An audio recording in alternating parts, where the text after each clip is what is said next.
Hello, this video is going to introduce us to the philosophical and theological concept known as the problem of evil. Now, when we say the words the problem of evil, we aren't asking why is evil problematic. What we're doing is we're using this as a title. It is like a noun, it is like a recipe that uses deductive reasoning to conclude that either God does not exist or that the characteristics we traditionally ascribe to God aren't all present. Now, the basis of the argument goes like this. If God is omnibenevolent, all good, then he would have a motive to rid the world of evil. If God is omnipotent, all powerful, then he has the means to rid the world of evil.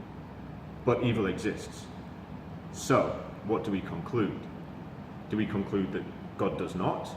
Or do we conclude that God is not all good or not all powerful?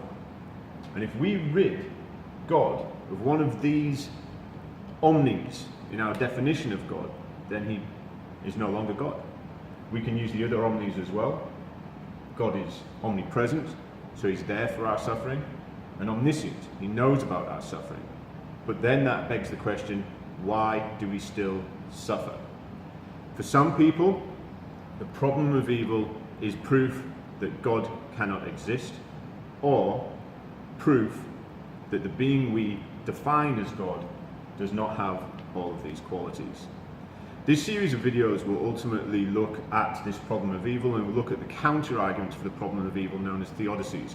But remember, for our class, the overall aim is focusing on how a person of faith would be inspired by their faith to do something about the presence of evil in the world.